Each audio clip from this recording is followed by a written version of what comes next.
جب اہل کوفہ کو یزید خبیث کی تخت نشانی اور امام رضی اللہ تعالیٰ عنہ کے بیعت طلب کیے جانے اور امام کے مدینہ چھوڑ کر مکہ تشریف لے آنے کی خبر پہنچی، فریبی داہی و عیاری کی پرانی روش یاد آئی۔ سلیمان بن سرد خزاعی کے مقام پر جمع ہوئے۔ ہم مشورہ ہو کر عرضی لکھی کہ تشریف لائیے اور ہم کو یزید کے ظلم سے بچائیے۔ 150 عرضیاں جمع ہو جانے پر امام رضی اللہ تعالیٰ عنہ نے تحریر فرمائی کہ اپنے معتمد چچا زاد بھائی مسلم بن عقیل رضی اللہ تعالیٰ عنہ کو بھیجتا ہوں۔ اگر یہ تمہارا معاملہ ٹھیک دیکھ کر اطلاع دے گا تو ہم جلد تشریف لائیں گے۔ حضرت مسلم رضی اللہ تعالیٰ عنہ کوفہ پہنچے۔ ادھر کوفیوں نے امام رضی اللہ تعالیٰ عنہ کے ہاتھ پر بیعت کرنے اور امام کو مدد دینے کا وعدہ کیا، بلکہ 18,000 داخل بیعت بھی ہو گئے اور حضرت مسلم کو یہاں تک باتوں میں لے کر اطمینان دلایا کہ انہوں نے امام کو تشریف لانے کی نسبت لکھا۔ ادھر یزید پلید کو کوفیوں نے خبر دی کہ حسین نے مسلم کو بھیجا ہے۔ کوفہ کے حاکم نعمان بن بشیر رضی اللہ تعالیٰ عنہ ان کے ساتھ نرمی کا برتاؤ کرتے ہیں۔ کوفہ کا بھلا منظور ہے تو اپنی طرف کوئی زبردست ظالم بھیج۔ اس نے عبداللہ ابن زیاد کو حاکم بنا کر روانہ کیا اور کہا کہ مسلم کو شہید کرے یا کوفہ سے نکال دیں۔ جب یہ مردہ کوفہ پہنچا، امام رضی اللہ تعالیٰ عنہ کے ہمراہ 18,000 کی جماعت پائی۔ امیروں کو دھمکانے پر مقرر کیا، کسی کو دھمکی دی، کسی کو لالچ سے توڑا، یہاں تک کہ تھوڑی دیر میں امام مسلم کے پاس صرف 30 آدمی رہ گئے۔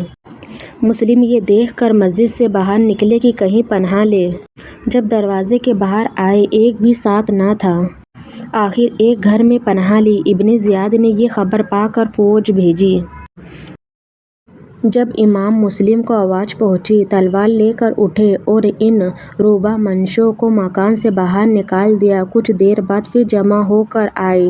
شیر خدا کا بھتیجا پھر تیغ بکفا اٹھا اور آن کی آن میں ان شغلوں کو پریشان کر دیا۔ کئی بار ایسا ہی ہوا جب ان نامردوں کا اس اکیلے مرد خدا پر کچھ بس نہ چلا۔ مجبور ہو کر چھتوں پر چڑھ گئے، پتھر اور آگ کے لوکے پھینکنا شروع کیے۔ شیر مظلوم کا تن ان ظالموں کے پتھروں سے خونہ خون تھا، مگر وہ توغے برکف حملہ فرماتا باہر نکلا اور راہ میں جو گروہ کھڑے تھے ان پر عقاب عذاب کی طرح ٹوٹا۔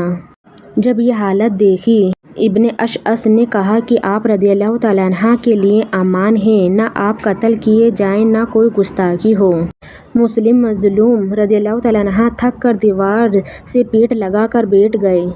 خچر سواری کے لیے حاضر ہوا، اس پر سوار کیے گئے۔ ان ایک نے تلوار حضور کے ہاتھ سے لے لی۔ یہ پہلا مکر ہے۔ ابن اشعث نے کہا کچھ خوف نہ کیجیے، فرمایا وہ امان کدھر گئی؟ پھر رونے لگے۔ ایک شخص بولا تم جیسا بہادر اور روئے، فرمایا میں اپنے لیے نہیں روتا، رونا حسین اور آل حسین کا ہے کہ وہ تمہارے اطمینان پر آتے ہوں گے اور انہیں اس مکر و بد عہدی کی خبر نہیں۔ پھر ابن اشعث نے فرمایا میں دیکھتا ہوں کہ تم مجھے پناہ دینے سے عزیز رہو گے اور تمہاری امان کام نہ دے گی، مگر ہو سکے تو اتنا کرو کہ اپنے پاس سے کوئی آدمی امام حسین کے پاس بھیج کر میرے حال کی اطلاع دے دو کہ وہ واپس جائیں اور کوفیوں کے فریب میں نہ آئیں۔ جب مسلم رضی اللہ تعالیٰ عنہ ابن زیاد بدنہاد کے پاس لائے گئے، ابن اشعث نے کہا میں انہیں امان دے چکا ہوں۔ وہ خبیث بولا تجھے امان دینے سے کیا تعلق؟ ہم نے تجھے اس کے لانے کو بھیجا تھا، نہ کہ امان دینے کو۔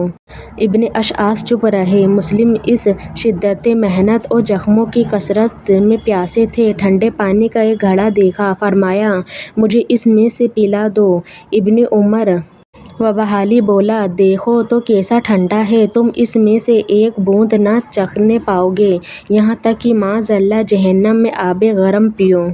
امام مسلم رضی اللہ تعالیٰ عنہ نے فرمایا او سنگ دل، درشت خو آب حمیم و نار جحیم کا تو مستحق ہے۔ پھر عمارہ بن عقبہ کو ترس آیا، ٹھنڈا پانی مانگ کر پیش کیا۔ امام رضی اللہ تعالیٰ عنہ نے پینا چاہا، پیالہ خون سے بھر گیا۔ 3 بار ایسا ہی ہوا، فرمایا خدا کو بھی منظور نہیں۔